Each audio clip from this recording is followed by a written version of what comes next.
आज का शीर्षक है डेयरी पशुओं में सामान्य रोग, लक्षण एवं पारंपरिक उपचार।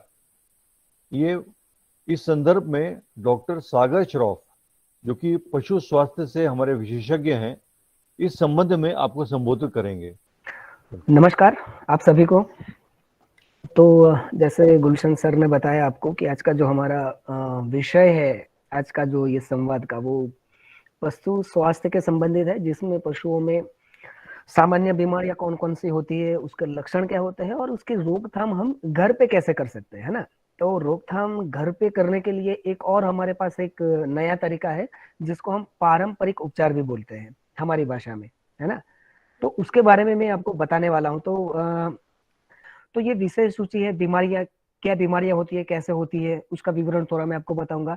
फिर ये सबसे ज्यादा बीमारी नहीं है, लेकिन ये पशुओं में काफी हानि पहुंचाते हैं, कृमि, उसका नियंत्रण कैसे किया जा सकता है, उसके बारे में मैं आपको बताऊंगा।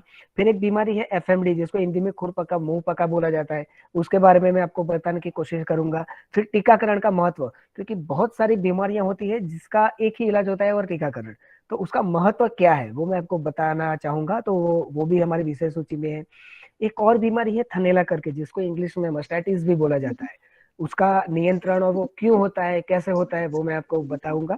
फिर एक ब्रुसेलोसिस करके बीमारी है, जिसको हिंदी में अगर बोला जाए तो संक्रामक पशु गर्भपात हम बोल सकते हैं उसको, उसके बारे में। फिर जो आज का विषय है परंपरागत उपचार विधियां, वो भी मैं आपको बताऊंगा। कुछ बीमारियां हैं जिसका इलाज आप घर पे कर सकते हो, और अब कैसे करना है वो सारी चीजें मैं आपको बताऊंगा। और लास्ट में एक विषय है ई गोपाल और पशु मित्र, जैसे सर ने बता दिया, वो भी मैं आपको थोड़ा बहुत बताऊंगा कि वो है क्या। ठीक है, तो शुरू करते हैं हमारा आज का जो संवाद है वो, कि विविध बीमारियां, उसके मेनली कारण क्या हो सकते हैं। ये सब तो हमें पता है कि पशु बीमार होते हैं, पशु चिकित्सक तो बुलाते हैं, इलाज करवाते हैं, इंजेक्शन लगवाते हैं, लेकिन ये बीमारियां होती क्यों है, इसके क्या क्या कारण हो सकते हैं। तो बहुत सारे कारण है, उसमें मैंने कोशिश की है कि ज्यादा से ज्यादा कारण मैं आपको बता सकूं। तो उसमें सबसे पहले देख सकते हो आपकी पोषक तत्वों की कमी से होने वाले कारण, मतलब ये बीमारियां ऐसी होती है जो हमारे खिलाने के तरीकों की वजह से होती है। जैसे आप जो खिला रहे हैं उसमें ही कोई पोषक तत्व नहीं है। जैसे मैंने आज यहाँ पे आपको एक उदाहरण दिया है, जैसे कि मिल्क फीवर, वो कैल्शियम की कमी से होता है। एक जैसे फास्फोरस की कमी से होता है। ये सारे मिनरल्स है जो हम जो खाना खिलाते हैं ना, उसमें होते हैं। कैल्शियम होता है, कॉपर होता है, जिंक होता है, फास्फोरस होता है। तो उन सब की कमी की वजह से बीमारियां होती है।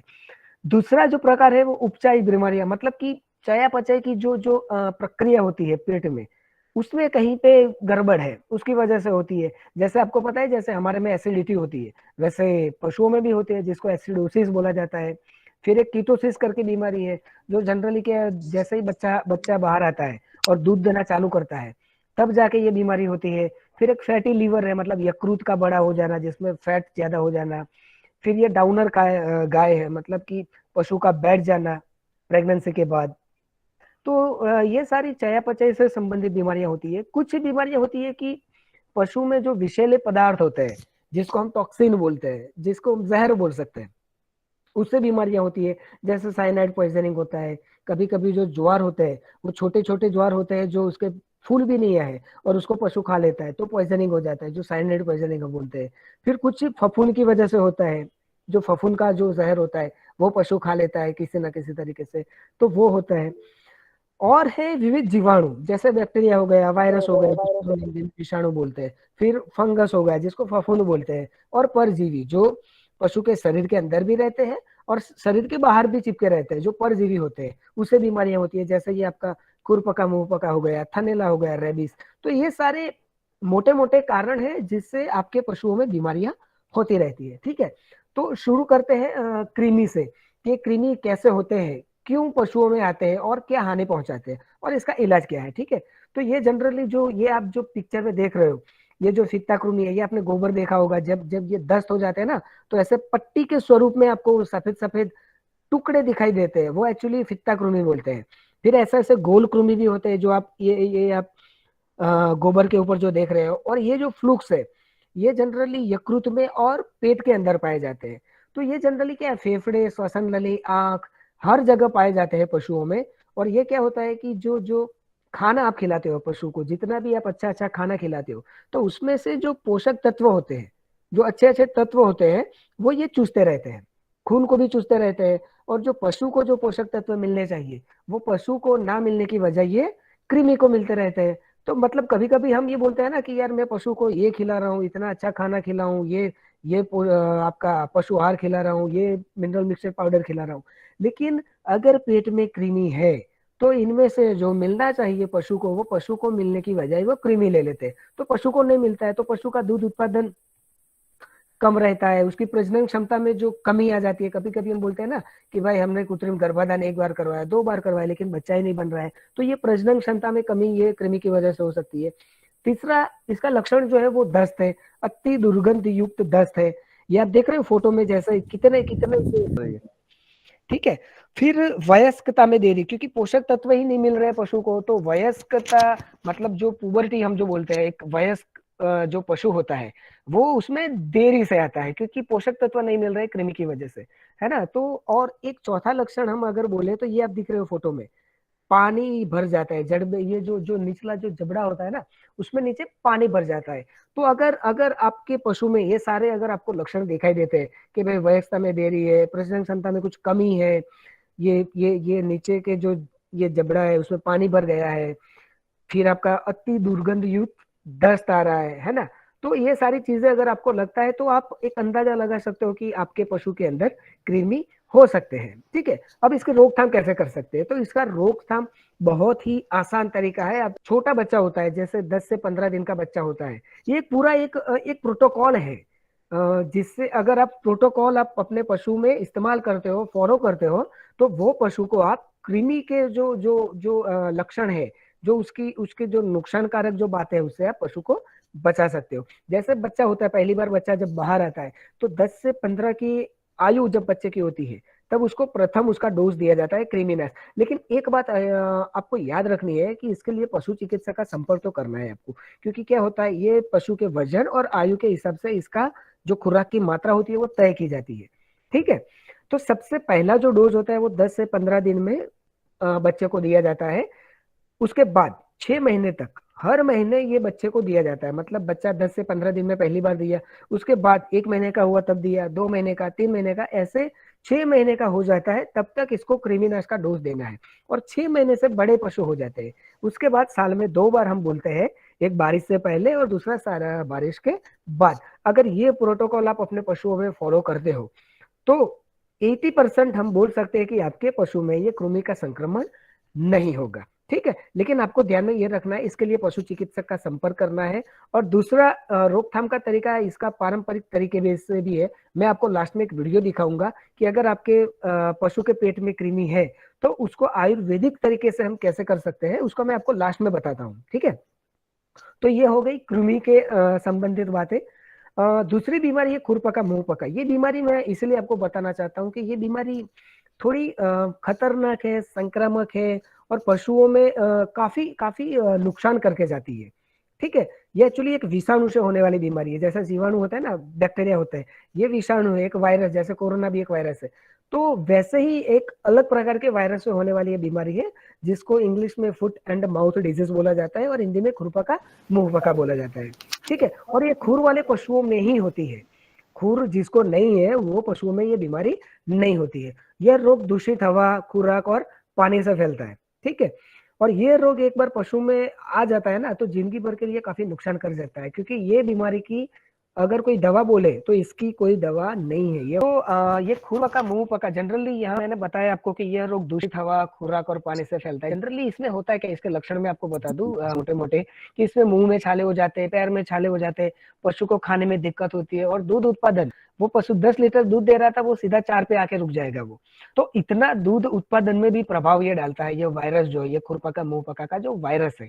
और उसमें से भारी मात्रा में, काफी मात्रा में लाड़ निकलती रहती है पशु में से, मुख में से, और वही लाड़ में सबसे ज्यादा वायरस होता है। और हम क्या करते हैं कि वही पशु को हमने छोड़ दिया कहीं तालाब में जाके, वो पानी पी रहा है तो वो तालाब के अंदर वो लाड़ जा रही है और तालाब के अंदर वो वायरस फैल रहा है और फिर वहां से बाकी पशु पानी पी रहे हैं, तो ऐसे वो संक्रामक बीमारी होती है, इसलिए इसको संक्रामक बीमारी बोली जाती है। और आपने भी देखा होगा ये बीमारी कभी 1-2 पशु में नहीं आती है गाँव में, धीरे धीरे 1-2-10 दिन में आप देखोगे ना तो पूरे गाँव में ये फैल जाती है। तो काफी संक्रामक वायरस है ये। इसके लक्षण में हम देखे जाए तो ये दूध उत्पादन में कमी, ये एक लक्षण है उसका। फिर बांझपन की समस्या, तीसरा है रोग प्रतिकारक क्षमता में कमी, क्योंकि इसका मैंने कैसे बताया आपको कि ये जीवन भर के लिए पशु के शरीर में ही रहता है। और अब जब पशु के शरीर में वायरस है तो हम सब जानते हैं कि अगर ऐसा वायरस बैक्टीरिया शरीर में घुस जाता है तो रोग प्रतिकारक क्षमता वैसे भी कम हो जाती है। और रोग प्रतिकारक क्षमता कम है, उसकी वजह से वो खाना कम खा पाएगा और बीमारियां होगी, तो उससे काम करने की जो क्षमता है वो भी कम ही रहेगी जिंदगी भर के लिए। ठीक है।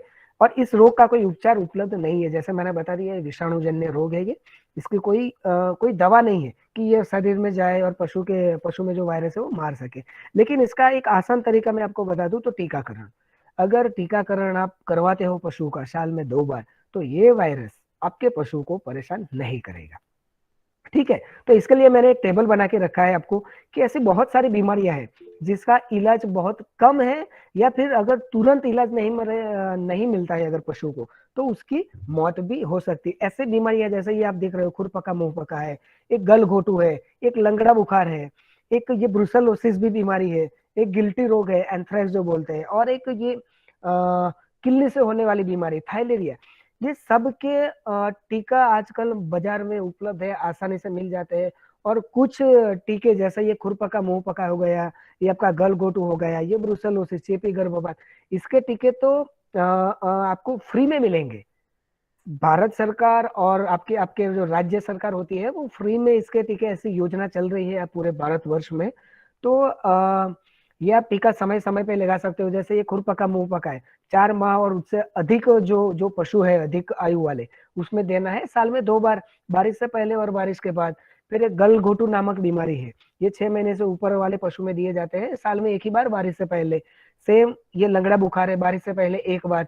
फिर ये ब्रुसेला नामक बीमारी है, मैं उसके बारे में डिटेल में थोड़ा आपको बाद में बताता हूँ, इसका भी टीका मिलता है ना। तो कुछ बीमारी है, जैसे यहाँ मैंने ये जो 6 बीमारी बताई है, उसका तो सबसे सरल और सस्ता होगा उपाय अगर हम बोले पशुओं को बचाने का, तो वो टीकाकरण है। आपको ध्यान यही रखना है कि समय समय पर उसका टीकाकरण होना चाहिए। ठीक है। कभी कभी लोग प्रश्न पूछते हैं कि भाई ये टीकाकरण तो हमने दे दिया, लेकिन हमें ध्यान में क्या रखना है। जरूरी नहीं है कि टीकाकरण दे दिया मतलब कि 100% हमारा पशु सुरक्षित है, ऐसा नहीं होता है। कोरोना में भी आपने देखा है कि भाई 2-2 टीका लगाया, 2-2 वैक्सीन लिया, फिर भी उसको कोरोना हो रहा है। तो 100% गारंटी कोई नहीं देता है कि भाई टीकाकरण सुरक्षित है। लेकिन हाँ, टीकाकरण में कुछ चीजें आपको ध्यान में रखनी पड़ती है। जैसे यहाँ पे मैंने कुछ चीजें बताने का ट्राई कर रहा हूँ मैं आपको।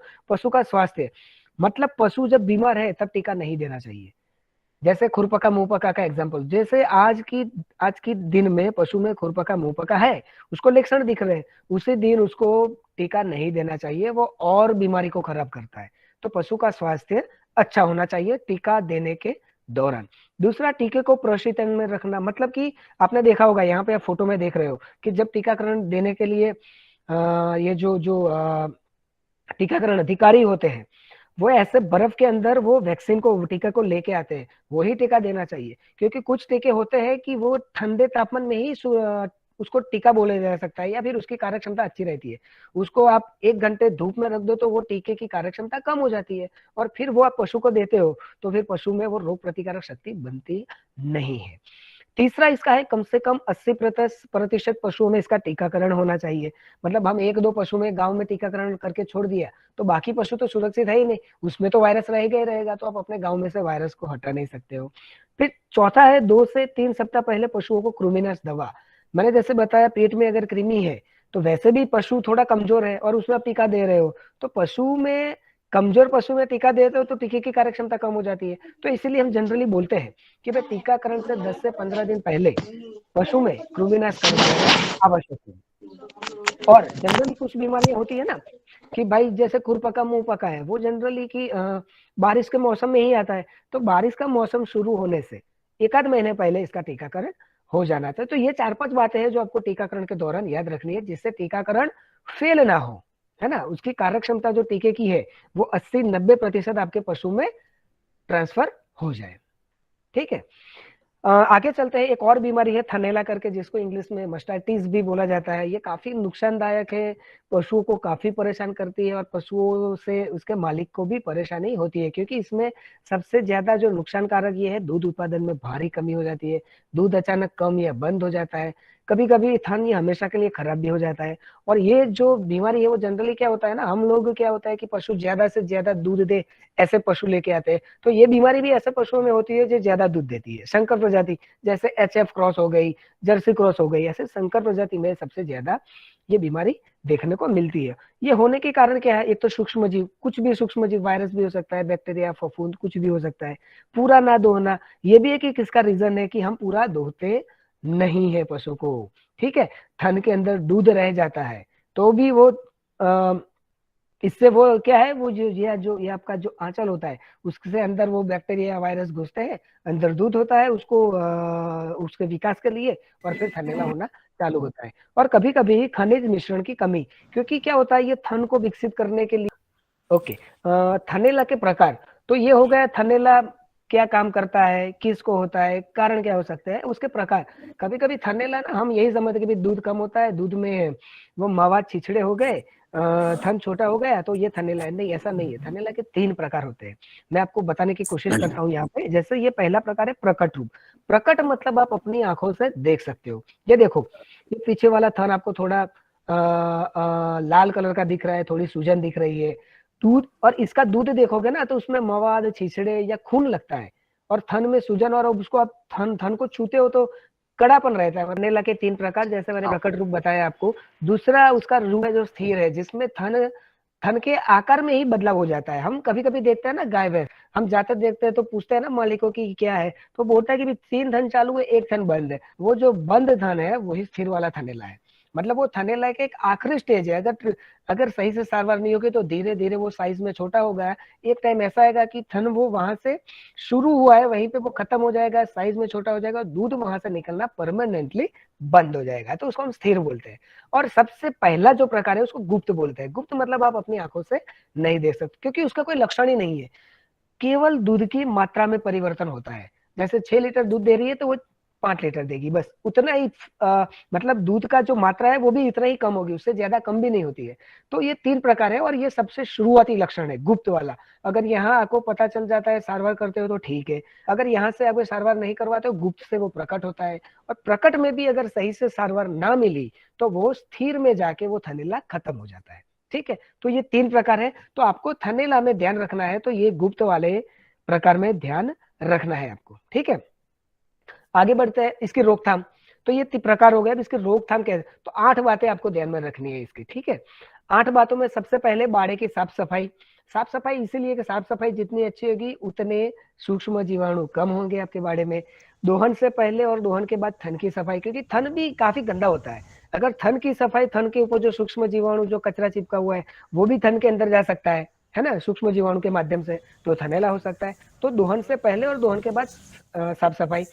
तीसरा है 7 मिनट में पूरा दोहन। कभी कभी ना हम 10-15 मिनट तो धोते ही रहते हैं पशु को, ऐसा नहीं होता है। आपने कभी कभी अनुभव किया होगा कि 6-7 मिनट के बाद क्या होता है ना, वो दूध ऊपर चढ़ जाता है। वो दूध ऊपर चढ़ जाता है, जो दूध ऊपर जाता है वो थन के अंदर ही रह जाता है। तो इसीलिए वो हम बोलते हैं ना कि पूरा नहा धोना, हमको ऐसा लगता है कि हमने धो लिया, लेकिन ऐसा नहीं होता है, थन के अंदर दूध रह जाता है। तो 7-8 मिनट में थन को, क्योंकि ये थन के अंदर दूध बनना, दूध नीचे आना, वो पूरा एक हार्मोन से संबंधित जुड़ी हुई एक प्रक्रिया है। और वो हार्मोन 7-8 मिनट के लिए ही काम करता है थन के अंदर दूध नीचे लाने में। तो 7-8 मिनट में दूध दोहन खत्म हो जाना चाहिए। दोहन के बाद 1.25 घंटे तक पशु को बैठने ना दे। जैसे मैंने पहले आपको यहाँ पे आपको एक चीज दिखाई थी, ये जो थन खुला हुआ है, ये 1.25 घंटे तक थन खुला रहता है पशु को दोहने के बाद। अगर नीचे कचरा है, गंदा है, थन को आपने साफ नहीं किया और दोहने के बाद तुरंत पशु बैठ गया मान लो, तो कचरा बचरा सारा 1.25 घंटे तक थन के अंदर जाता रहेगा। आपने टाइम ज्यादा लिया है, थन के अंदर दूध रखा है, तो ये सारे जो जो फैक्टर है वो सब मिला के पशु को थनैला होने में मदद करते हैं। और ये सारे जो जो कारण है वो हम ही पशु को करते हैं। हम बैठने देते हैं, हम थन को साफ नहीं करते हैं, कचरा रखते हैं, तो हम ही पशु को थनैला देते हैं। पशु को अपने आप थनैला नहीं होता है, ये याद रखो आप।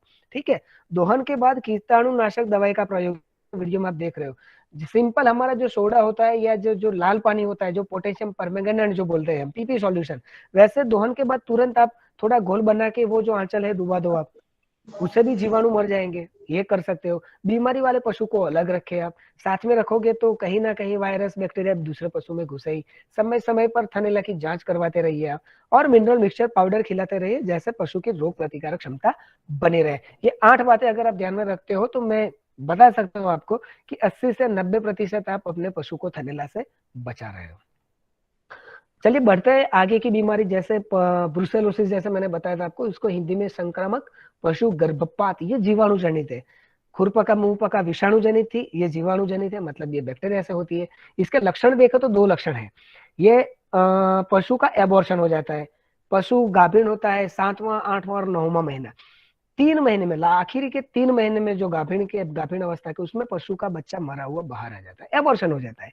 एक लक्षण ये है। दूसरा लक्षण है, अगर एबॉर्शन नहीं होता है तो ये मैली और जेर ना गिरना, ये 2 लक्षण है पशु में, और कोई लक्षण, बाकी पूरे उसके उसके लाइफ साइकिल में, उसके जीवन में और कोई लक्षण आपको दिखाई देने नहीं मिलेगा। लेकिन ये खतरनाक बीमारी हम इसीलिए बोलते हैं, इसकी कोई दवा नहीं है ये बीमारी की, और ये बीमारी पशु से मनुष्य में संक्रमित होती है। अगर इसके ये मरे हुए बच्चे को, ये जो कचरा जो निकल रहा है, जो जेर है, उसको आप यदि आप खुले हाथ से पकड़ते हो, या उसकी एक भी बूंद आपकी आंख में चली जाती है, तो ये जो बीमारी है पशुओं से इंसानों में आती है। ठीक है, इसलिए मैं आपको ये बताने का थोड़ा जरूरी समझा कि ये बीमारी काफी पशु चिकित्सक में है, जो पशु के साथ रहते हैं, जो किसान होते हैं, उसमें भी है। काफी जगह पे ये व्यापक रूप में ये पशुओं में और इंसानों में ये पाई जाती है। बिना उबला हुआ दूध, अगर पशु में ये संक्रामक, ये पशु गर्भपात वाली बीमारी है, और उसका उबला हुआ दूध आप पीते हो, तो मनुष्य में भी ये होगी, है ना। और इसका जो बच्चा आएगा, एक्चुअली क्या होता है इसमें, ये जो एबॉर्शन होता है वो 1 या 2 बार होगा। तीसरी बार बच्चा एबॉर्शन भी नहीं होगा, बच्चा आएगा नॉर्मल, लेकिन बच्चा कमजोर आएगा, बीमार आएगा, उसकी प्रजनन क्षमता में कमी होगी, उसके दूध उत्पादन में आगे जाके वो जब दूध देगा तो कम देगा। तो ये सारी परेशानियां तो रहेगी ही रहेगी आगे, और इसका कोई इलाज नहीं है। यदि आप पशु चिकित्सक को बुलाते हो, बोलोगे कि भाई साहब ये ब्रुसेलोसिस नामक बीमारी मेरे पशु में है, इसकी कोई दवाई, तो वो बोलेगा इसकी कोई दवाई नहीं है, जीवन भर ये बीमारी पशुओं में रहती है। सबसे आसान तरीका है उसकी रोकथाम। रोकथाम भी इसकी बहुत ही आसान है। जीवन भर में एक बार 4 से 8 महीने की जब बच्चियां हैं, ये मेल में नहीं दिया जाता, ये बछड़ों में नहीं दी जाती ये वैक्सीन, ये जो टीका है वो सिर्फ 4 से 8 महीने की जो बछड़ी होती है उसको ये टीका दिया जाता है, और वो भी जीवन भर में एक बार ये टीका दे दिया, उसको जीवन भर ब्रुसेला नामक बीमारी 90% तो नहीं होगी। ठीक है।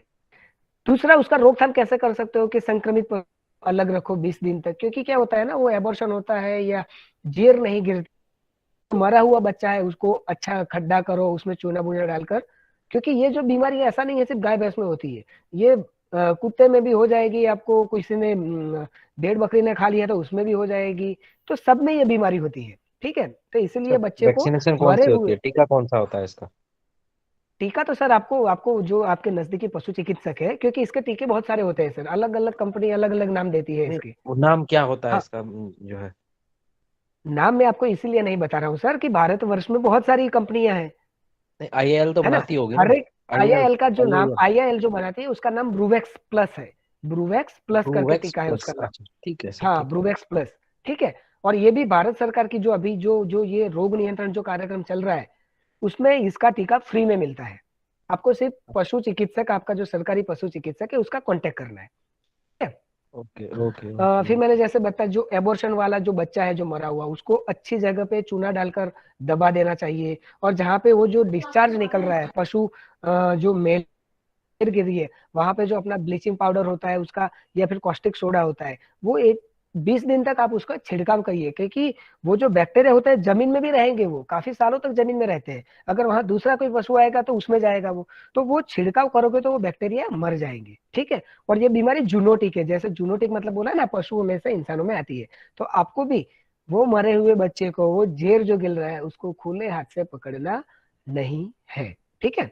मनुष्य में देखिए, मनुष्य में क्या क्या लक्षण होते हैं। बुखार, आज सुबह बुखार आया, शाम को उतर गया, 15 दिन कुछ नहीं है, फिर बुखार आया उतर, तो ऐसे चढ़ उतर वाला बुखार आता है। जोड़ों में दर्द होता है, सिर दर्द रहता है, भारी भारी दर्द सिर रहता है, पसीना ज्यादा आता है। फिर भूख कम लगती है और वजन कम होने लगता है और जल्दी थक जाते हैं। और ये अगर ये ज्यादा बीमारी अगर व्यापक मात्रा में अगर ये जो जीवाणु घुस गए हैं मनुष्य में, तो अंडकोश में सूजन भी आ सकती है। अच्छी बात इसकी ये है, अगर मनुष्य में पता चल जाता है तो इसका इलाज है, बशर्ते क्या है कि इसका सही दवाई का अनुसरण किया जाए। अगर वो जो एमबीबीएस डॉक्टर है, जो मेडिकल है, जो इंसानों का डॉक्टर है, उसको पता होना चाहिए कि ऐसी बीमारी भी इंसानों में होती है और इसकी दवाई ये है।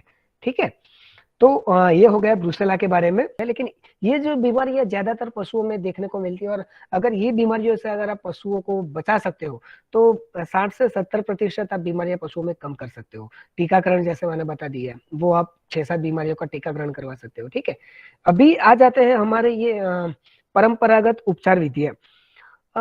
इसमें क्या होता है, परंपरागत उपचार विधियां क्यों, मतलब सभी को एक प्रश्न होता है कि यार परंपरागत उपचार विधियां क्यों। क्योंकि देखो अभी ये जो टाइम चल रहा है उसमें जरूरी, और कुछ एरिया ऐसे भी होते हैं, कुछ राज्य में पशु चिकित्सक कम होते हैं, सर्विस टाइमली नहीं मिलती। जैसे आज सुबह आपने फोन किया, वो उसको आने में टाइम भी लग सकता है। तो हमारे पास कुछ ऐसा नॉलेज, ऐसा ज्ञान होना चाहिए कि भाई थोड़ा बहुत अगर परंपरागत या कुछ पौधे इस्तेमाल करके अगर मैं पशु में कुछ लगा सकता हूँ, खिला सकता हूँ, तो पशु को आराम भी मिल सकता है। कभी कभी पशु सही भी हो सकता है, क्योंकि पुराने जमाने में जब आप देखो भारतवर्ष में, पहले ये सारी इंजेक्शन दवाइयां, एलोपैथिक दवाइयां नहीं हुआ करती थी, लेकिन पशु भी बीमार होते थे, इंसान भी बीमार होते थे, और तब दवाइयां भी थी। वो ट्रेडिशनल जो हम परंपरागत जो बोलते हैं ना, वो दवाइयां थी, वो नॉलेज था लोगों के पास।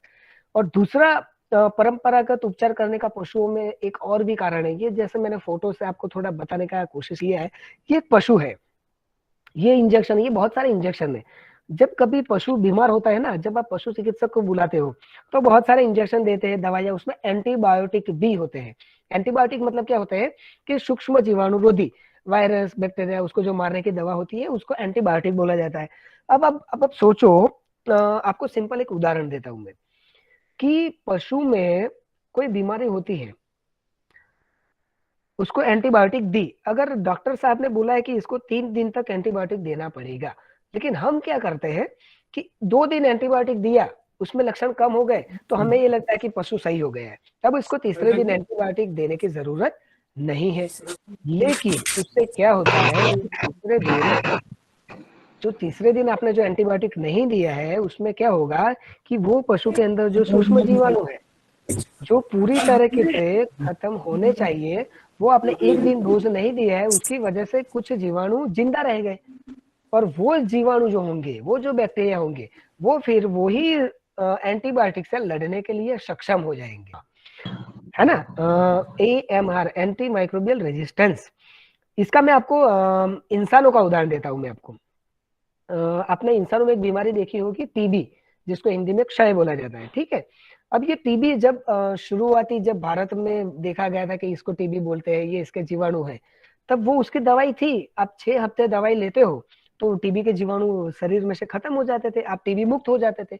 लेकिन आज आप डॉक्टर साहब को जाके पूछिए कि साहब टीबी की कोई दवा है, तो बोलेंगे यार टीबी की अब कोई दवा नहीं है, अब 9 महीने जीवन भर भी दवाई लेनी पड़ेगी। उसका कारण क्या है कि हमने हमारे शरीर में इतनी सारी एंटीबायोटिक ले ली है कि वो जीवाणु भी लड़ने के लिए सक्षम बन गए हैं। कोई एंटीबायोटिक काम नहीं कर रही है, वो टीबी का नाम चेंज होकर MDR टीबी हो गया है, मल्टी ड्रग रेजिस्टेंस टीबी। बहुत सारी एंटीबायोटिक वो ये जो टीबी के जीवाणु है उसके ऊपर काम करना बंद कर दिया है। तो हमने पशुधन के शरीर को बहुत सारी एंटीबायोटिक देके खराब कर दिया है। और फिर क्या होता है, अब एंटीबायोटिक पशु को दिया आपने, अब पशु में एंटीबायोटिक गया है, उसने अपना काम किया है। अब एंटीबायोटिक ऐसा नहीं है कि पशु के शरीर में ही रहेगा, कहीं ना कहीं से तो बाहर निकलेगा वो, है ना। तो बाहर कहाँ से निकलता है, पेशाब से बाहर निकलेगा, दूध से बाहर निकलेगा। अब आप सोचो कि एक एंटीबायोटिक है, एक दवा है, वो शरीर में गई, काम किया, उसके कुछ अवशेष रह गए, वो दूध में आ रहे हैं, और वो दूध हम पी रहे हैं। और वो दूध तो ऐसा नहीं है कि आपने गर्म किया तो वो अवशेष मिट गए, वो कोई जीवाणु नहीं है कि अवशेष मर जाएंगे, अवशेष तो अवशेष है। वो तो दूध गर्म करो या ना करो, और वो अवशेष हम दूध के थ्रू हम ले रहे हैं। बीमार हो रहा है पशु, उसकी दवाई कर रहे हैं हम, पशु की इंजेक्शन पशु को लग रहा है, नुकसान हमें हो रहा है ना। आज ये पूरे भारत की बात नहीं कर रहा हूं मैं, पूरे विश्व में ये एक बर्निंग इश्यू है, मतलब एक ऐसा प्रश्न है जिसको हल करने की बहुत आवश्यकता है। AMR हम जिसको बोलते हैं, है ना। तो पशुधन को सुरक्षित रखेंगे तो हम सुरक्षित रहने ही वाले हैं। ठीक है, तो इसीलिए ये एक नया कंसेप्ट था इथनो वेटनरी, हम जो हमारी पशु चिकित्सक की भाषा में अगर हम बोले इथनो वेटनरी, यानी कि परंपरागत उपचार विधियां। यदि हमारे पास भारत में तो ये नॉलेज है, परंपराओं से मतलब सदियों से चला आ रहा है, लोगों के पास है ये नॉलेज कि भाई ये आप दोगे तो ये बीमारी से आप आराम मिल सकता है, पशु को भी इंसानों को भी। ठीक है, तो ये परंपरागत उपचार विधियां लाने का कंसेप्ट मतलब ये था। ठीक है, तो मेरे पास बहुत सारे वीडियो है, ऐसी तकरीबन 29 बीमारियां हैं जिसका इलाज आप हर्बल तरीके से कर सकते हो। इसको मैं आयुर्वेदिक नहीं बोल रहा हूँ, हर्बल ट्रेडिशनल परंपरागत उपचार है ये। अगर आप पशुओं में वो करते हो, जैसे मैं आपको अभी बताने जा रहा हूँ, 4-5 वीडियो में आपको दिखाऊंगा, और बाकी वीडियो आप कहाँ से ले सकते हो वो भी मैं आपको बताऊंगा। ठीक है, अगर आप सही से जिस हिसाब से वीडियो में दिखाया गया है या मैं बताता हूँ उस हिसाब से आप करते हो तो 90 से 95% आपके पशु में वो बीमारी जा सकती है। ठीक है, तो उसमें मैंने 4 वीडियो आपको दिखाने की कोशिश कर रहा हूं मैं आपको, जैसे ये थनेला है, चिंचड़ी है, बाह्य परजीवी, ये भी दूध उत्पादन में काफी नुकसान करती है, दूध उत्पादन काफी कम हो जाता है, कभी पशु मर भी जाते हैं चिंचड़ी की वजह से, लेकिन हमें नहीं पता होता है क्योंकि हम डिटेल में जाते ही नहीं है। एक आफरा अपच, ये आफरा की वजह से कब पशु मर जाते हैं, अगर सही टाइम पे अगर पशु चिकित्सक नहीं आ रहा है तो पेट फूलता जा रहा है, फूलता जा रहा है, और एक टाइम ऐसा जाता है एक्यूट होकर वो पशु मर जाता है। खुर पका मुंह पका में मुंह में छाले, इसकी वजह से दूध उत्पादन कम, मैं आपको बता चुका हूँ, दूध उत्पादन कम हो जाता है, पशु खाना बंद कर दे क्योंकि मुंह में छाले हैं, मुंह में छाले, खाना नहीं खाएगा तो दूध ही कम ही रहेगा। तो उसका भी इलाज है हमारी ये परंपरागत उपचार विधियां में। ठीक है, ये देखिए थनेला। अब थनेला में आपको चाहिए क्या, सिर्फ 5 चीजें चाहिए आपको। एक है धृत कुमारी, वो आपके घर के आसपास हर गांव में ये मिलती है। नींबू चाहिए, वो हर गांव में मिल जाएगा। करी पत्ता, ये भी आपको मिल जाएगा। गुड़ घर में ही होता है। चूना, ये पान की दुकान पे आपको मिल जाएगा चूना, और हल्दी ये घर में ही होते हैं। ठीक है, तो ये चीजें ही लेनी है आपको। मैं आपको वीडियो दिखाता हूँ, उसमें आप ध्यान से देखिए कि कितनी मात्रा में ये चीजें लेनी है, कैसे क्या बनाना है, और कैसे पशु को लगाना है, और कैसे खिलाना है। ठीक है, ये थनेला के लिए। अब वीडियो देखिए। यानी मस्टाइटिस, थनैला रोग के लिए तेल आधारित अनुप्रयोग। थनैला रोग की 1 दिन की दवा के लिए धृत कुमारी यानी ग्वार पाठा की साबुत पत्ती 250 ग्राम, हल्दी पाउडर 50 ग्राम, चूना 15 ग्राम, नींबू 6 नंग एवं सरसों या तिल का तेल 600 मिलीलीटर चाहिए। इस दवा को तैयार करने के लिए धृत कुमारी की पत्तियों से कांटे हटाने के बाद इनको छोटे छोटे टुकड़ों में काट ले। हल्दी पाउडर एवं चूने के साथ इसे अच्छे से पीसकर लाल रंग का पेस्ट बना ले। इस दवा को लगाने के लिए पशु के असरग्रस्त एवं स्वस्थ थनों को पूरी तरह से धोकर साफ धोकर सुखा लें। 1 मुट्ठी पेस्ट में 200 मिलीलीटर सरसों या तिल का तेल मिलाकर इसे पतला कर लें। तेल में घोले गए इस पेस्ट को दिन में 3 बार 5 दिनों के लिए पशु के पूरे थन पर दबाव के साथ गोल गोल घुमाते हुए लगाएं एवं ध्यान रखें कि हर बार प्रयोग की समान विधि का पालन करें। साथ ही एक बार में 2 हिस्सों में कटे हुए 2 नींबू दिन में 3 बार 3 दिनों के लिए खिलाएं। देखा आपने, कितना आसान तरीका है, और चीजें भी ऐसी है जिसमें आपका कोई खर्चा भी नहीं होने वाला है। मतलब 10 रुपए में आपको शायद मुझे लग रहा है चूने का आपको पैसा देना पड़ेगा, बाकी सारी चीजें आपको घर पे ही मिल जाती है। तो ये मैं आपको जो बताने जा रहा हूँ, मैं आपको ऐसा ही नहीं बता रहा हूँ, ये हमारी राष्ट्रीय डेयरी विकास बोर्ड से एक प्रोजेक्ट चल रहा है। तकरीबन भारत में 16 दूध उत्पादक जो संघ है उसमें चल रहा है, और सब अभी थनेला की इलाज के लिए यही यूज करते हैं, क्योंकि थनेला एक ऐसी बीमारी है ना, सबसे ज्यादा एंटीबायोटिक इंजेक्शन इसमें लगते हैं, और वही एंटीबायोटिक थन में जाते हैं, दूध में आते हैं, और वो हम पीते हैं, तो हमारा नुकसान होता है, पशु का तो होता ही है।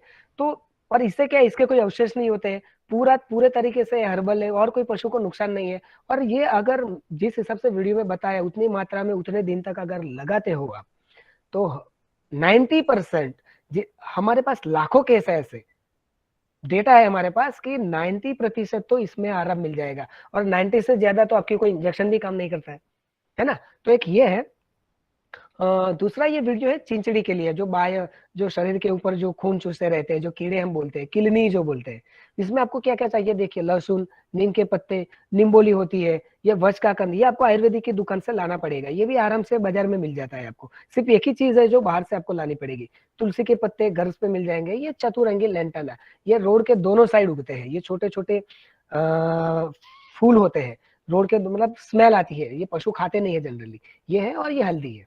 इसका वीडियो देखिए तो थोड़ा ज्यादा आपको समझ में आएगा।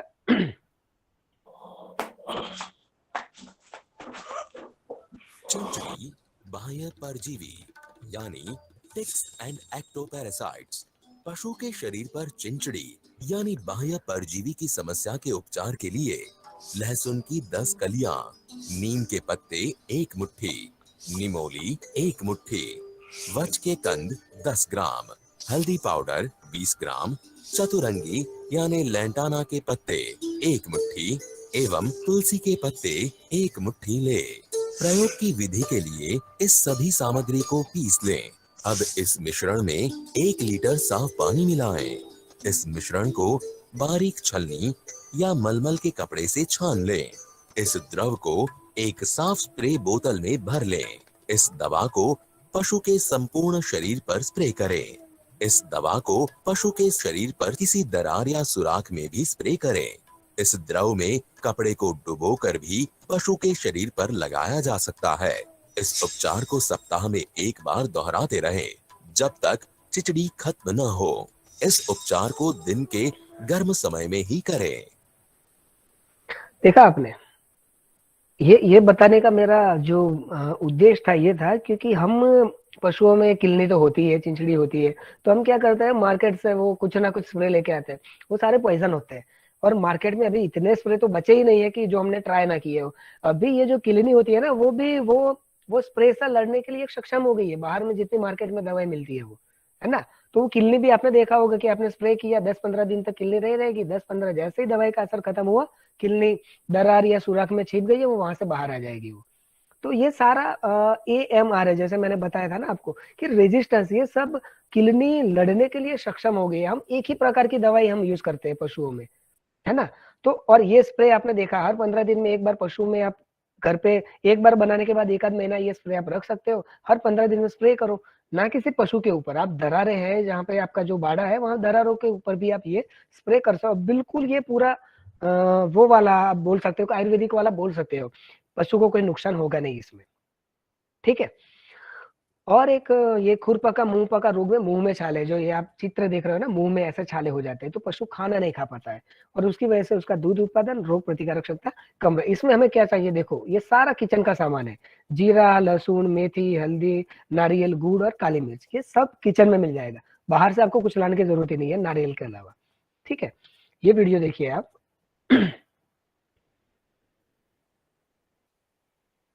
खुरपका मुंहपका रोग में मुंह के छाले यानी फुट एंड माउथ डिसीज। जीरा 10 ग्राम, मेथी दाना 10 ग्राम, काली मिर्च 10 ग्राम, हल्दी पाउडर 10 ग्राम, लहसुन की 4 कलियां, नारियल 1 नंग और गुड़ 120 ग्राम ले। यह सामग्री एक बार प्रयोग के लिए है। अब इस दवा को तैयार करने के लिए काली मिर्च, मेथी, जीरा को 20 से 30 मिनट तक के लिए पानी में भिगो दें। सारी सामग्रियों को बारीक पीसकर पेस्ट बना लें। नारियल के बुरादे को इस मिश्रण में हाथ से मिलाएं। याद रखें कि प्रत्येक बार प्रयोग के लिए इस मिश्रण को ताजा ही बनाएं। दवा तैयार हो जाने के बाद इस मिश्रण को मुंह के अंदर, तालु एवं जीभ पर लगाएं।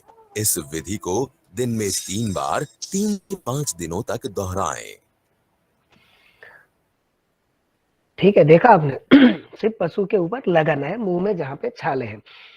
ये 3 से 5 दिन तक बोला गया है। अब आप ये जो खुरपका मुंह पका होता है, वो मैंने बता दिया, विषाणुजन्य बीमारी है, संक्रामक बीमारी है, कोई इलाज नहीं है, इसकी कोई दवाई नहीं है। तो वैसे भी ये आपके पशु में 10-15 दिन तो वायरस रहेगा ही रहेगा।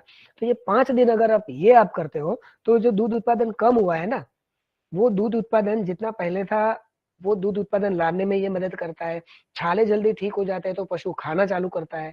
तो बहुत सारे फायदे हैं ये यूज करने के, और बहुत सारे एरिया में ये अभी लोग इस्तेमाल कर रहे हैं और उनको अच्छा रिजल्ट भी मिल रहा है। आगे एक और वीडियो है आफरा। आफरा जो बोलते हैं, जो पेट फूल जाता है, जैसे आप ये चित्र में देख रहे हो, ये लेफ्ट साइड का जो पेट होता है वो फूल जाता है गैस की वजह से। कभी कभी एनिमल पशु ज्यादा भूखा हो जाता है और हम एकदम हरा हरा या कुछ दान दे देते हैं ज्यादा मात्रा में, पानी कम देते हैं, सूखा नहीं देते, तो ये होता है कभी कभी। अपच, पेट में आप जैसे गोबर को देखते हो तो उसमें कुछ जो पचे हुए नहीं है ना, वो घास के टुकड़े बुकड़े ऐसा मिल जाता है आपको, ऐसा ही ऐसा, तो उसको अपचाई बोलते हैं, मतलब इनडाइजेशन बोलते हैं।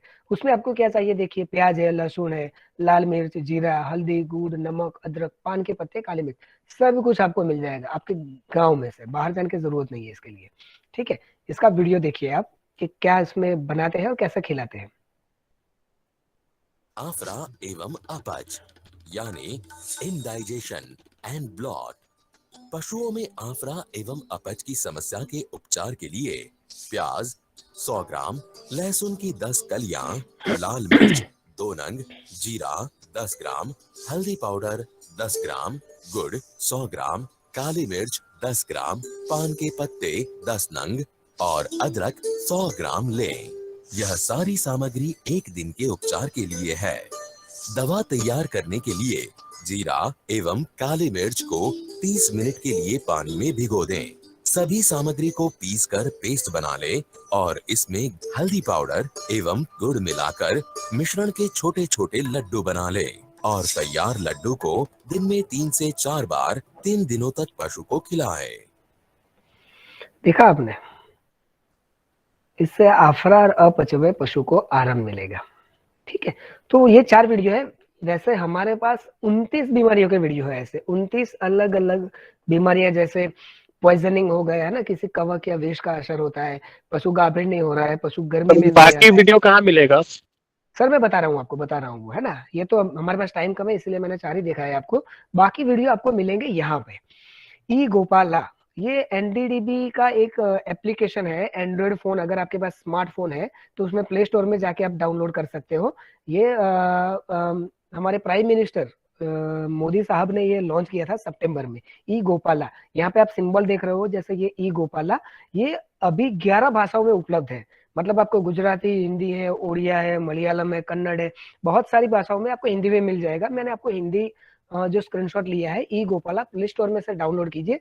तो ये आपको मोबाइल नंबर आप डालोगे ना, तो एक बार आपको रजिस्ट्रेशन करना पड़ेगा, है ना, आपका काउंट होगा कि इतने लोगों ने डाउनलोड किया है, उसमें आपका गांव का नाम, आपका नाम क्या है, वो सब आप डाल सकते हो। ठीक है, इसके अंदर आप देखिए ये आयुर्वेदिक चिकित्सा पद्धति करके, मतलब रजिस्ट्रेशन खत्म हो जाता है, उसके बाद ये आपका मेन स्क्रीन है, आयुर्वेदिक चिकित्सा पद्धति।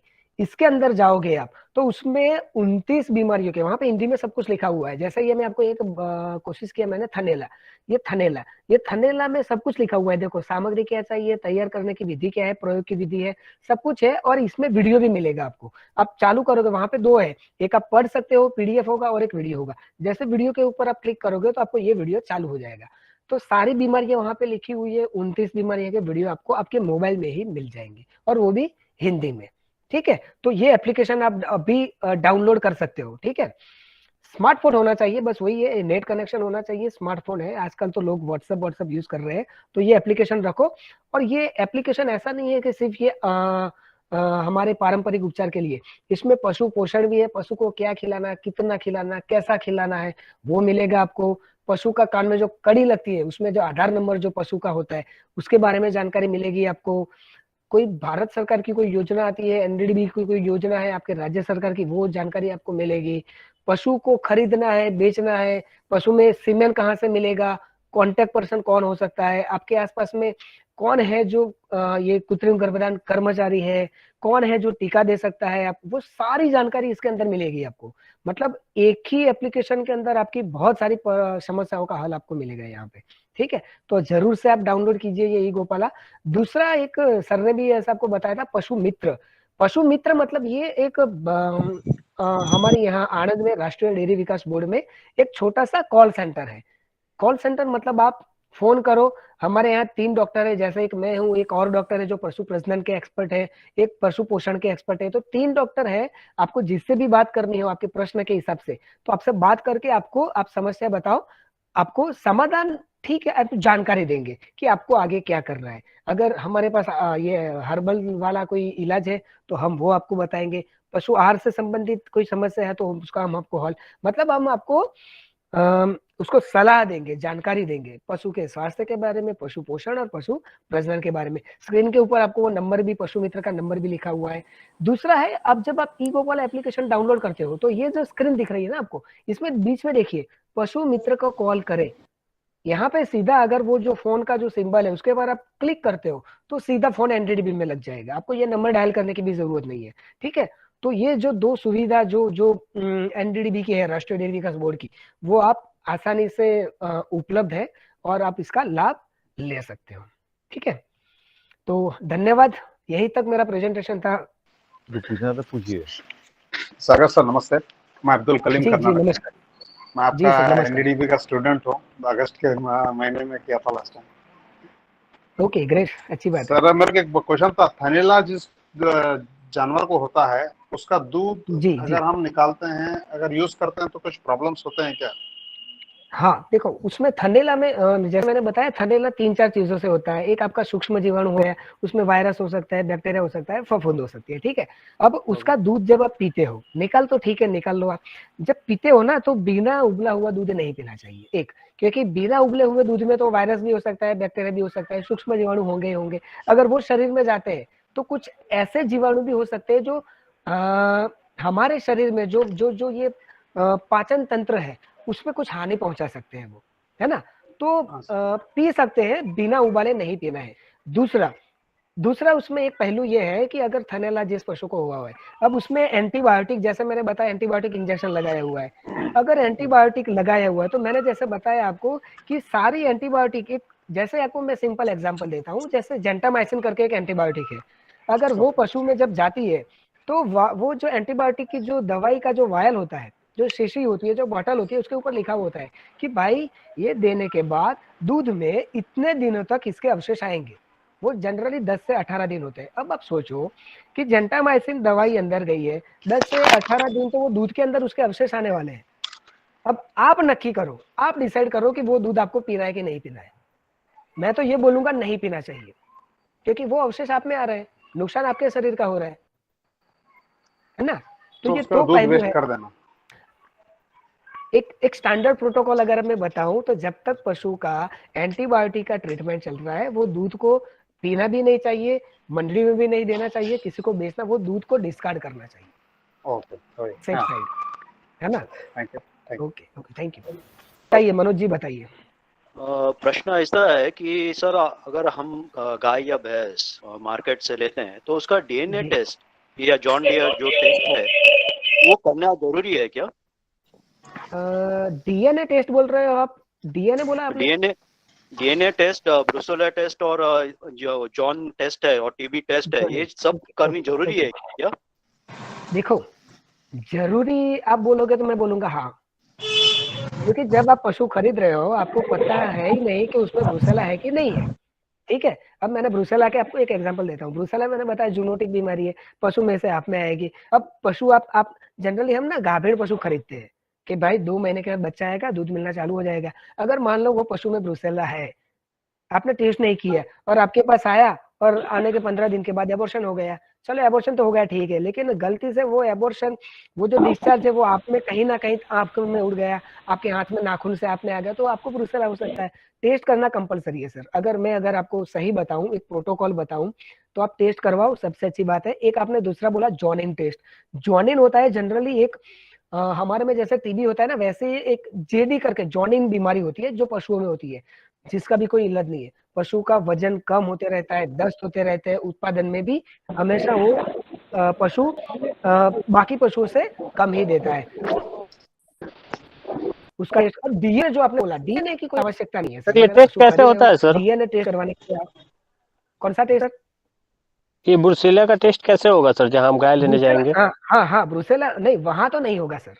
बैल लेने जा रहे हो वहां पे नहीं होगा ये टेस्ट। आपको घर पे लाने के बाद या लाने से पहले उसका जनरली उसका टेस्ट ना, उसके लिए एक खून का सैंपल चाहिए आपको, और किसी आसपास में पशु चिकित्सक के पास जाइए, उसमें वो लेबोरेटरी होती है, वो लेबोरेटरी में वो टेस्ट हो जाता है।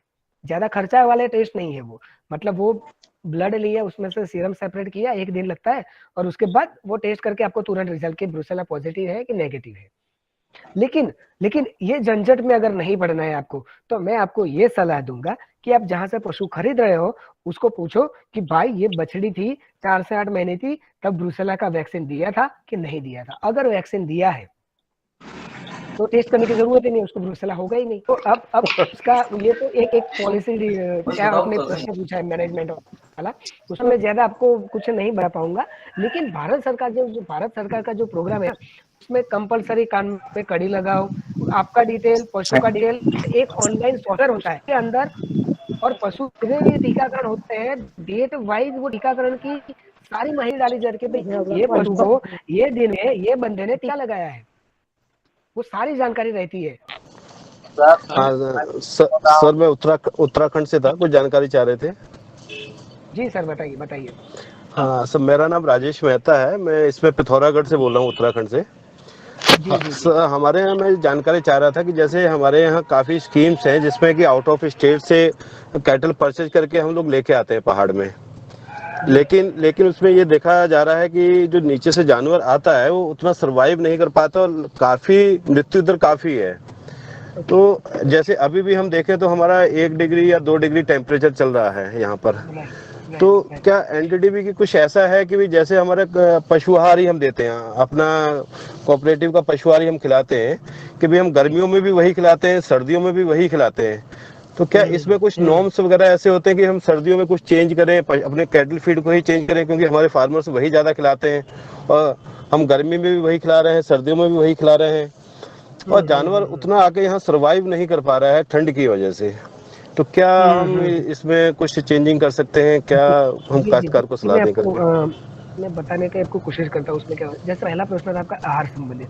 आहार सर जनरली क्या होता है ना, आहार तो आपका स्टेट टू स्टेट और रीजन टू रीजन वेरी करता है, ठीक है। तो आपने ऐसा नहीं कि आज ये खिलाया, सर्दी में ये खिलाओ, लेकिन जनरली क्या होता है, आहार जो मैं बताऊं, जैसे आपको यूनियन की बात, कोऑपरेटिव की बात बोली, तो कुछ कोऑपरेटिव्स होते हैं जो जैसे शीत वर्ग, जैसे गर्मियों में हीट स्ट्रेस ज्यादा हो जाता है, गर्मी पशु सहन नहीं कर पाता है, ठंडे प्रदेश का पशु है, तो शीतवर्धक कुछ आहार मिलता है, कोई यूनियन बना रहा है, वो आप खिला सकते हो, ठीक है। बाकी ऐसा जनरली ऐसा कोई रूल नहीं है, ऐसा कोई प्रोटोकॉल नहीं है कि सर्दियों में ये खिलाओ, गर्मी में ये खिलाओ। आपके पास जो अवेलेबल है, जिसको आपको लगता है कि इसमें से पोषक तत्व अच्छे मिल रहे हैं, पशु अच्छा उत्पादन दे रहा है, वो आप खिलाओ। दूसरी बात आपने बोली कि वहां सर्वाइव नहीं कर पा रहा है, मोर्टालिटी रेट ज्यादा है, उसका रीजन कभी कभी ये हो सकता है ब्रीड सर, ब्रीड कभी कभी हम ना ऐसी ब्रीड लेके आते हैं जो पहाड़ी विस्तार की है ही नहीं। जैसे गुजरात में एक ब्रीड है, जैसे कांकरेज ब्रीड है, अब कांकरेज ब्रीड है गर्मियों के लिए बनी हुई ब्रीड है, ठीक है सर। तो आप ऐसी जगह पे लेके जाओगे जहाँ पे गर्मी है ही नहीं, एकदम ठंडा कूल है, ठीक है, तो मे बी वहाँ पे उसका प्रोडक्शन कम हो जाएगा सर। तो वो breed to breed, region to region, वो ज्योग्राफी जो हम बोलते हैं ना, वो वेरी करता है। तो आपको, आप जो बोलते हो ना कि क्या खिलाना चाहिए, उससे मेरा कोई अभी फिलहाल कोई कॉमेंट नहीं है, लेकिन आपकी उत्तराखंड की एक ब्रीडिंग पॉलिसी होती है सर। तो ब्रीडिंग पॉलिसी में सर कुछ चीजें लिखी हुई होती है कि आपको कौन कौन सी ब्रीड से आपको ब्रीडिंग करवाना है, आपके एरिया में उत्तराखंड में ये पर्टिकुलर जगह पे कौन सी ब्रीड सर्वाइव कर सकती है, कौन सी ब्रीड औलाद ज्यादा प्रोडक्शन दे सकती है, तो ये सारी चीजें आपकी ब्रीडिंग पॉलिसी में होगी सर। तो आप वो थोड़ा रेफर कर सकते हो, है ना। और बाकी सर ज्यादा आपको आहार के बारे में ज्यादा जानकारी चाहिए तो मैंने जो आपको नंबर दिया है हमारे पशु मित्र का, उसमें आप फोन कीजिए, तो हमारे आहार के विशेषज्ञ होंगे, डॉक्टर चंचल करके है, वो आपको थोड़ा और डिटेल में बता सकते हैं, ठीक है sir. Okay thank you. Okay, धन्यवाद। हेलो जी, राजेश कुमार जी बताइए। सर हम ये पूछना चाह रहे थे, अगर किसी किसान के पशु का वो थनैला हो जाता है जी, हाँ नहीं सर, खुरहा FMD हो जाता है, तो उस पीरियड में तो उसका दूध भरपूर नहीं आ पाता है, बहुत कम मात्रा में आता है, जी ठीक है। तो उस स्थिति में उस किसान को खुरहा ठीक होने के बाद अगले ब्यात का इंतजार करना चाहिए कि उसका दूध प्रॉपर रिकवर हो जाएगा, या फिर पूरा लाइफ ही उसका दूध कम रहेगा? कम रहेगा सर।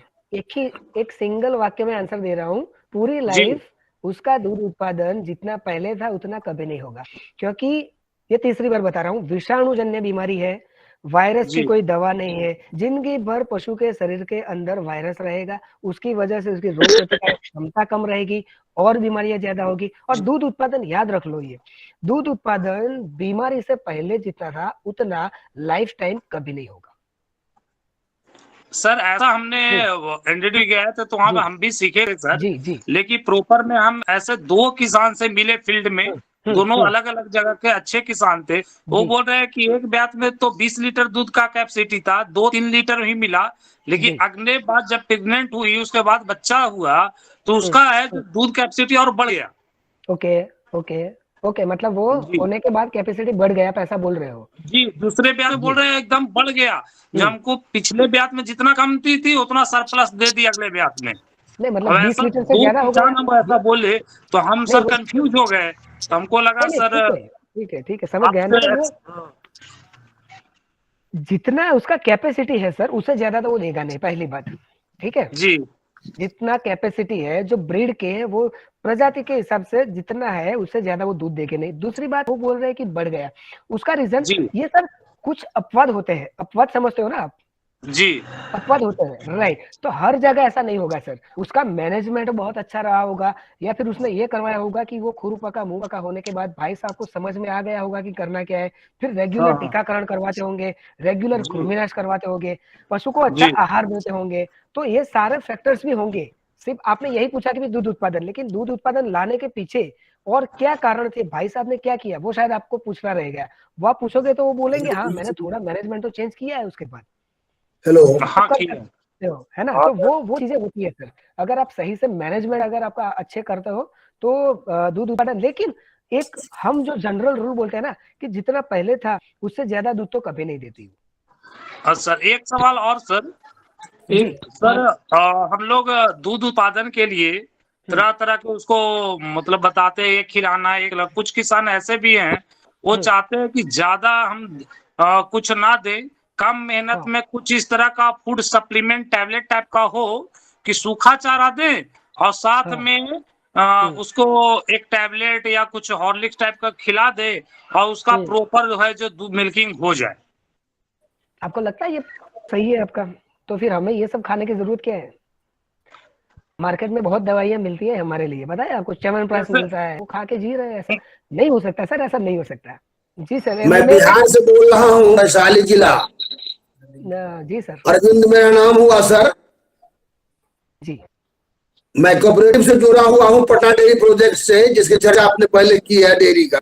जी सर बताइए, प्रश्न बताइए सर। मस्टाइटिस के बाद फाइब्रोसिस बन गया, क्या उसके टूटने का कोई उपाय है? फाइब्रोसिस का है सर, उपाय है। जरा बताया जाए क्या मेडिसिन हम लोग यूज करें? मस्टाइटिस हुआ, मस्टाइटिस के बाद सर वो फाइब्रोसिस में हो गया कन्वर्ट, बहुत कड़ा हो गया, अब उसमें से दूध नहीं कर रहा है बिना साइफन दिए हुए। जी, क्या किया जाए डॉक्टर साहब? सर आप पशु चिकित्सक हो आप? मैं पशु चिकित्सक तो नहीं हूँ, लेकिन मैं 20 गाय पाल रहा हूँ 20 वर्षों से। आप लोग जैसे डॉक्टर से मेरा संपर्क है। जी जी सर। जनरली देखो सर, ये जो संवाद है ना वो दवाई बताने के लिए नहीं है, पहली बात। और मैं दवाई बताता भी नहीं हूँ, क्योंकि दवाई देना, दवाई बताना एक पशु चिकित्सक का काम है। अब बुरा मत मानिएगा, लेकिन वो एक पशु चिकित्सक का काम है और वो पशु चिकित्सक के ऊपर छोड़ दीजिए कि कौन सी दवाई देनी है, कब देनी है। बाकी फाइब्रोसिस हो गया है, अगर आपको लगता है, अब फाइब्रोसिस में मैंने आपको मस्टाइटिस में 3 प्रकार बताए थे सर। एक प्रकट रूप होता है ना, एक स्थिर रूप होता है और एक आपका गुप्त होता है। अगर वो स्थिर रूप का थनैला है तो उसको आपने इवन पशु चिकित्सक भी ठीक नहीं कर सकता है सर। आपने बोला साइफन निकाल के अब दूध आ सकता है, ठीक है, आप किसी पशु चिकित्सक से मिलिए। और जनरली क्या होता है, उसमें स्पेसिफिक सैंपल लेके वो सैंपल को लेबोरेटरी में भेजो, उसमें पता लगा कि कौन सी एंटीबायोटिक इसके ऊपर काम कर रही है, वही एंटीबायोटिक देते हैं तो इलाज हो सकता है। बाकी हम लोग क्या करते हैं ना, पहले ये दिया नहीं हुआ, ये एंटीबायोटिक दिया नहीं हुआ, हम अननेसेसरी पशु को लोड दे रहे हैं, अननेसेसरी एंटीबायोटिक हम यूज कर रहे हैं। क्योंकि सर जो बताया गया जाने के लिए पैथोलॉजी में सर, क्योंकि मैंने बहुत सारा एंटीबायोटिक का प्रयोग कर दिया, इसलिए अब वहां का रिजल्ट हमको बढ़िया नहीं मिल पाएगा। जी, हम जो दूध लेके जाएंगे लैब में सर या पैथोलॉजी में, जो पटना में बना हुआ है, तो वहां जाने के बाद सर हमको रिपोर्ट चुकी है, बहुत ही एंटीबायोटिक चल चुका है, अब बहुत दिन चला चुके हैं। तो अब वहां का रिपोर्ट जो मिलेगा, मैं समझता हूं कि उस रिपोर्ट से मैं सहमत नहीं हो सकूंगा। ऐसा नहीं है सर, पैथोलॉजी में माइक्रोबायोलॉजी रिपोर्ट चाहिए उसको कि उसमें कौन सा बैक्टीरिया है। पैथोलॉजी में नहीं जाना है, माइक्रोबायोलॉजी में जाना है, कौन सा बैक्टीरिया है वो आपको बताएंगे और वो बैक्टीरिया ऊपर कौन से एंटीबायोटिक काम कर रही है। लेकिन सर आपने जैसे बताया बहुत सारी एंटीबायोटिक यूज कर चुके हो, अब आप बताओ सर कि जो एंटीबायोटिक की जरूरत नहीं थी वो भी आपने यूज कर ली है, तो अंदर जो बैक्टीरिया है वो तो लड़ने के लिए सक्षम बन चुका है ना, वो एंटीबायोटिक काम ही नहीं करेगी ना। और मुझे लग रहा है 1 घंटे में मैंने आपको वो बताने का बहुत अच्छे से कोशिश की है कि जहां जरूरत नहीं है वहां एंटीबायोटिक देने का कोई मतलब नहीं है। वो पशु को खराब कर रहे हो आप, पशु के स्वास्थ्य को खराब कर रहे हो और उससे हमारे शरीर को भी आप नुकसान पहुंचा रहे हो। तो फाइब्रोसिस का सर इलाज है, अच्छे पशु चिकित्सक से मिलिए, आपको सलाह मिलेगी, है ना। आता ना, मेरी एक गाय है सर। जी जी सर। हेलो, पहले उसको लिकोरिया हो गया था, तो उसका दवाई चलने के बाद हाँ गाय वो हीट में आती है। उसके बाद जब एआई करवाया जा रहा है ना, उसके मतलब 1 महीना या 2 महीना बाद वो फिर रिपीट हो जाती है। ऐसा 3 बार हो गया। नहीं सर, उसमें देखो ये ठीक है, ये रिपीट हाँ, होने उसका के एक चीज कारण और है बहुत सर, सारे- उस जी और एक जी चीज है ना, बताइए। जब वो रिपीट मतलब जब उसका हीटिंग आता है ना, तो ब्लडिंग ज्यादा होता है। ओके ओके ओके, उसका मतलब सर क्या हो ये सकता है, देखो उसमें मैं आपको ज्यादा डिटेल में नहीं जाऊंगा, क्योंकि गर्भाशय से जुड़ी जो समस्याएं है ना पशुओं में, उसके लिए पशु को देखना, गर्भाशय को देखना अति आवश्यक होता है। आपने 2 बातें बताई है, एक रिपीट ब्रीडिंग के फिर रिपीट हो रही है। रिपीट ब्रीडिंग के सर बहुत सारे कारण हो सकते हैं। सबसे पहले मैं बताऊं, एक तो न्यूट्रिशन की कमी हो सकती है, पोषण नहीं मिल रहा है। दूसरा, गर्भाशय में कोई इन्फेक्शन होता है। तीसरा, आपका मैनेजमेंट, आप सही से हीट को पहचान नहीं पा रहे हो। आप हीट को पहचान पा रहे हो तो आप एआई का जो टाइमिंग है कि भाई हीट में आने के बाद 12 से 18 घंटे में एआई हो जाना चाहिए, वो आप नहीं कर रहे हो, आप 24 घंटे के बाद तो प्रेगनेंसी रहने के चांसेस वहीं पे कम हो जाते हैं। तो 3 प्रकार के यहाँ पे कारण है उसके साथ रिपीट ब्रीडिंग के, ठीक है। और आपने जो बोला कि ब्लीडिंग होता है कि जब वो गर्मी में आती है तब ब्लीडिंग होता है, तो मुझे सर ये लगता है गर्मी में ब्लीडिंग होता ही है। गर्मी में आने के भी 4 स्टेज होते हैं सर, स्ट्रेस होता है, एन स्ट्रेस, मेट स्ट्रेस, ऐसे डाई स्ट्रेस, 4 स्ट्रेस स्टेज होते हैं। उसमें जब गर्मी में मतलब बच्चे बनने का जो चांसेस कम हो जाता है, उसके बाद जो डिस्चार्ज होता है उसमें ब्लड निकलता है। उसका मतलब कि बच्चे को कृत्रिम गर्भाधान एआई करवाने का टाइमिंग निकल चुका है ना सर। तो आप अच्छे पशु चिकित्सक से बताइए सर, मेरी आपको सलाह है, पशु चिकित्सक से बताइए, आप देखिए कि कोई गर्भाशय में इन्फेक्शन तो नहीं है। कभी कभी जो ओवरी होती है, जो अंड होता है, वो फूल जाते हैं, हम उसको सिस्टिक ओवरी बोलते हैं। तो आपको ये लगता है कि उसकी वजह से भी कभी कभी वो रिपीट आती रहती है, बच्चा नहीं बनता है वहां पे, है ना। तो आप पशु चिकित्सक को बताइए और थोड़ा मिनरल मिक्सचर पाउडर खिलाइए पर डे, कम से कम 100 ग्राम खिलाना है सर आपको, वो दवाई की तरह मत खिलाना आप, है ना, 1-1 चम्मच। ठीक है सर। के मिल्क में ब्लड मिक्स आ रहा है, काफ देने के बाद क्या थनैला वाला हर्बल ट्रीटमेंट कर सकते हैं? हाँ कर सकते हैं, बिल्कुल कर सकते हैं। अगर खून, देखो उसमें खून वाली जो चीज है ना, उसमें 2 बातें हैं। यदि वो जो गाय है अभी फिलहाल मतलब 10-15 दिन में उसका बच्चा आया है, ठीक है, तो वो थनैला नहीं है, उसमें अगर खून आपको जैसा लगता है तो उसका भी इलाज आप हमारे ई गोपाल एप्लीकेशन में देखना कि दूध में खून का आना, उसका एक इलाज अलग लिखा हुआ है। और अगर वो 10-15 दिन के अंदर वो ब्यात नहीं हुए, मतलब बच्चा नहीं आया है और थन में खून आ रहा है और थन में आपको थोड़ा दिख रहा है कि सूजन है, कड़ापन है, तो आप थनैला वाला जो तेल आधारित जो प्रयोग मैंने वीडियो में बताया वो आप कर सकते हो, उससे सही हो जाएगा। सर किसी अगर पशुपालक से हम अगर कोई एनिमल खरीदते हैं, जी सर, जी, उसमें गुप्त थनैला है बोल के हमें कैसा पता चलेगा? जो गुप्त थनैला में लक्षण तो नजर नहीं आते। अच्छी बात है, अच्छा प्रश्न था ये। गुप्त थनैला का लक्षण नहीं है कोई, सिर्फ दूध कम होता है। उसको मैं आपको सही एक तरीका बताऊं कि आपको कैसे पहचानना है। तो वो लेबोरेटरी में एक वो लिटमस पेपर होता है, पता है सर, पीएच पेपर होता है, वो लेबोरेटरी में लोग यूज करते हैं, वो आप यूज कर सकते हो। वो पीएच पेपर लेके आओ, पीले कलर का पीएच पेपर होता है, उसके ऊपर दूध जिस पशु का लगता है आपको कि भाई आधा लीटर, 1 लीटर, 1.5 लीटर कम हुआ है, उसका थन में से दूध लेके वो पेपर के ऊपर डालो। अगर वो पीले कलर का पेपर हरे कलर का हो जाता है दूध डालने के बाद विदिन 10 सेकंड, तो समझ लेना गुप्त वाला थनैला है। यही एक इलाज है अगर आपको घर पे देखना है तो। पीले कलर का पेपर होगा, दूध डाला 10-15 सेकंड में हरे कलर का पेपर हो गया तो गुप्त वाला थनैला है। ठीक है, एक ये है। दूसरा इसका आपको घर पे टेस्ट करना है तो एक और मैं आपको प्रोटोकॉल बता सकता हूँ। आपके घर पे डिटर्जेंट पाउडर यूज करते हो आप कपड़े धोने के लिए? ठीक, डिटर्जेंट पाउडर 7-8 ग्राम डिटर्जेंट पाउडर लो आप, 100 ml पानी लो और पानी के अंदर डिटर्जेंट पाउडर डाल दो आप। मतलब 6-7% का आपको सॉल्यूशन बनाना है। डिटर्जेंट का घोल बना दिया आपने, अब क्या करना है, वो घोल में से 3-4 ml घोल लो आप, ठीक है, और 3-4 ml दूध लो और दोनों को मिक्स करके आप हिलाओ। अगर दूध वहीं पे फट जाता है या वहीं पे जेली जाता है या गाढ़ा बन जाता है तो समझ लेना आपके पशु में गुप्त वाला थनैला है। ठीक है सर, ये 2 प्रक्रिया जो आप घर पे कर सकते हो गुप्त वाले थनैला को पहचानने के लिए।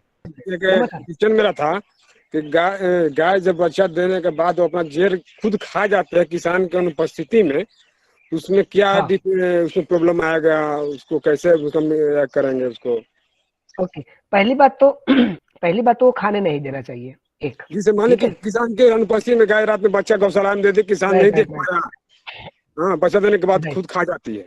हाँ, उसमें देखो अगर जीर के अंदर ऐसा कोई बैक्टीरिया, कोई सूक्ष्म जीवाणु है जो पशु के पाचन तंत्र को नुकसान करेगा तो नुकसान पशु को हो सकता है। अदरवाइज जनरली उसमें अगर कोई बैक्टीरिया नहीं है, कोई इन्फेक्शन नहीं है, जेर है, ठीक है, कचरा है, खून है, वो पी लेती है, उससे ज्यादा पशु को, लेकिन वो पशु को आप देखो, पशु में ज्यादा लार गिर रही है वो खाने के बाद, पशु को दस्त हो रहे हैं, पशु को वॉमिटिंग जैसा हो रहा है, उसकी आंखें लाल हो रही है, अगर ऐसा कुछ होता है तो वो पॉइजनिंग का, जहर का केस बन सकता है। तब उसके लिए आपको नजदीकी पशु चिकित्सक का संपर्क करना पड़ेगा।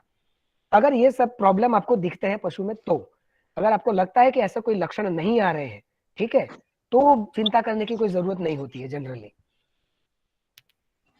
हेलो, थैंक यू जी, बोलिए। मैं कह रहा हूँ भाई लगातार 5 दिन तक हीट पर रहती है। ओके सर, कुछ पशु होते हैं जिसको हम प्रोलॉन्ग्ड हीट बोलते हैं हमारी भाषा में। प्रोलॉन्ग्ड हीट मतलब हीट जो 3 दिन रहती है उसकी जगह वो 4-5 दिन तक रहती है। तो कुछ पशु होते हैं सर, उसमें वो टेंशन लेने वाली बात नहीं है। आपको याद एक ही चीज रखनी है, हीट में आने के बाद 12 से 18 घंटे के भीतर कृत्रिम गर्भाधान पशु में करवा देना है, जहां बच्चे बनने का चांसेस 95 से 100% है ना। आपको वही ध्यान में रखना है। कभी कभी क्योंकि सारे पशु 5 दिन तक हीट में नहीं रहते हैं सर, ठीक है, कुछ पशु होते हैं उसकी प्रकृति होती है, उसका जो गर्भाशय, जो रिप्रोडक्टिव सिस्टम उस तरह से होता है, तो वो 5 दिन तक रह सकती है, उसमें कोई वो वाली बात नहीं है, मतलब टेंशन लेने वाली बात नहीं है उसमें, ठीक है, रहने दो, 5 दिन तक रहती है तो उसका कोई इलाज करवाने की भी जरूरत नहीं है। जी सर, जी बार बार रिपीट हो रही हो। हाँ, ये प्रश्न है कि बार बार रिपीट हो रही है, तो वो मैंने आपको बताया, रिपीट होने के कारण मैं ऑलरेडी आगे प्रश्न में बता चुका हूँ कि एक आपका पशु पोषण से संबंधित हो सकता है, दूसरा पशु का गर्भाशय, एक पशु चिकित्सक से बुला के आप दिखवा सकते हो कि गर्भाशय में कोई प्रॉब्लम नहीं है, और तीसरा है आपका मैनेजमेंट मतलब पशु सही समय पर गर्मी में आता है और सही समय पर उसका एआई करवाओ आप।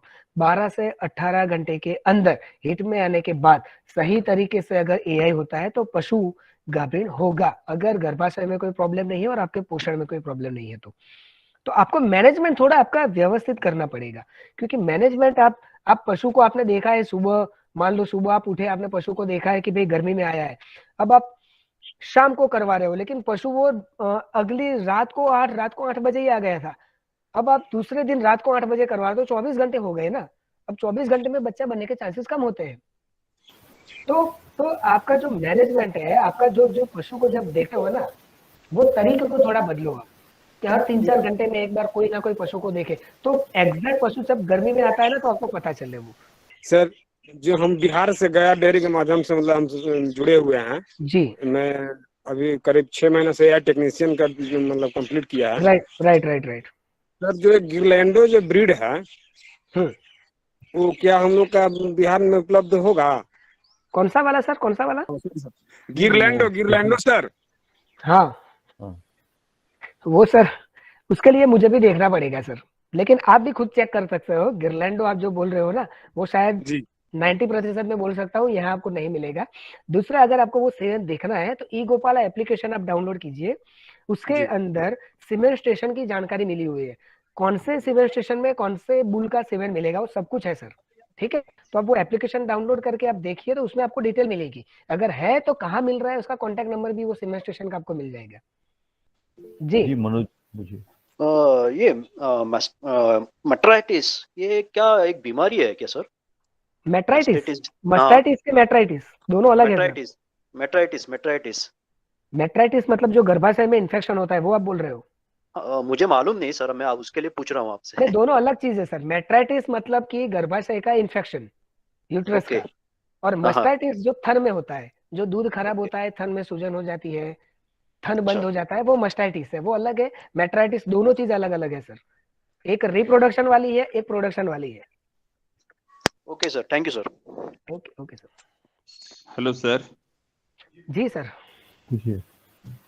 हम पूछ रहे हैं सर कि मेरा गाय का जो छिमी है उसमें आइला जो होता है सर, आइला के टाइप पर कांटा कांटा जैसा हो जाता है। आ रही है आवाज? हेलो सर आपकी आवाज थोड़ी, हेलो आवाज क्लियर नहीं आ रही आपकी। जी जी जी जी बताइए। मेरे गाय के थन में सर जो आइला होता है कांटा कांटा के जैसा, वो आ जा रहा है। हाँ, और वो आने के बाद दूहने में उसका जो हाथ में फंसता है सर, बहुत दिक्कत होता है। इसका कोई उपाय है? Okay okay. हमारी भाषा में हम लोग पॉक्स होता है ना, पुराने जमाने में पॉक्स का एक वायरस था, वो पॉक्स या वार्ट बोलते हैं। मतलब वो जो आप एक काम कीजिए, ये आपके पास स्मार्टफोन है ना? जी स्मार्टफोन है आपके पास? जी जी, ई गोपाला एप्लीकेशन डाउनलोड कीजिए, हिंदी भाषा का चयन कीजिए, उसमें आयुर्वेदिक उपचार में जाइए, वहां पे थन संबंधित बीमारियां हैं, उसमें जाइए, उसमें लास्ट वाली बीमारी में लिखा हुआ होगा कि थन में क्रैक है, थन के ऊपर वार्ट है, उसका एक इलाज क्या है, वो लगाने की दवाई का एक वीडियो है, ब्यूटीफुल वीडियो है, अच्छा है, और 100% वो कम हो जाएगा। ठीक है, वो वीडियो देख के, हाँ, वो वीडियो देख के वो इलाज चालू कर लीजिए आप। सर मैं बोल रहा हूँ, जैसे सर मेरे पास 10 जर्सी गाय है ना सर। जी सर। तो सर क्या एक गाय मेरी ऐसे सर डेली सर उसको रजगा डालता हूँ तो सर उसके आफरा आ जाता है पेट में, उस एक गाय के केवल। ओके, केवल एक गाय को ही? हाँ सर, उसको एक ही आता आफरा डेली। डेली आफरा आता है तो उसका मतलब सर आप उसको वो खिलाना बंद कर दीजिए। आप थोड़ा उसमें देखो, आफरा का रीजन एक ही है सर। आफरा का रीजन है आपके जो आप जो आहार देते हो, वो आहार में कहीं ना कहीं गड़बड़ है, या वो पशु को शूट नहीं कर रहा है, या आहार जहां से आप लेके आ रहे हो वहां पे कुछ ना कुछ है। ठीक है, या ज्यादा मात्रा में खा रहा है। आप जो पशु को खिलाते हो उसको सूखा खिलाते हो पहले? नहीं सर, ये रजगा सर वो। हाँ, तो उससे पहले आप सूखा खिलाओ, वो रजका से पहले आप उसको सूखा खिलाओ कुछ। रजका तो आपका हरा हुआ ना? हाँ सर। हाँ, उससे पहले आप सूखा खिलाओ उसको। ठीक है, सूखा खिलाने के बाद रजका खिलाओ आप। 2 दिन ऐसा ट्राई करो और फिर देखो क्या होता है। क्योंकि आफरा क्या होता है सर, आफरा जनरली पशु जब ज्यादा भूखा होता है और आप इतना हरा या धान वाला ज्यादा दे देते हो, वो पशु इतनी तेजी से खा लेता है कि अंदर जो फर्मेंटेशन होने के बाद जो गैस निकलती है उसको बाहर निकलने की जगह नहीं मिलती है। ठीक है, तो उससे पहले पशु में क्या सलाइवेशन चालू होने दो, मतलब लार। अब लार फॉर्मेशन चालू होगा तो आफरा नहीं होगा, और उसके लिए आपको सबसे पहले देना है सूखा। उसको सूखा खाना दो, और उसके बाद आप फिर वो जो आप रचका है ना वो खिलाओ। 2-3 दिन ये ट्राई करो, फिर भी अगर नहीं होता है ना, तो मैंने जो नंबर दिया है आपको पशु मित्र का, उसके ऊपर फोन कीजिए, हम उसका डिटेल में कुछ बात कर सकते हैं। हम कार्यक्रम के अंत तक पहुंच चुके हैं, तो कार्यक्रम को संबोधित करने एवं आपको जानकारी देने हेतु मैं डॉक्टर सागर श्रॉफ को धन्यवाद देना चाहूंगा। धन्यवाद। धन्यवाद।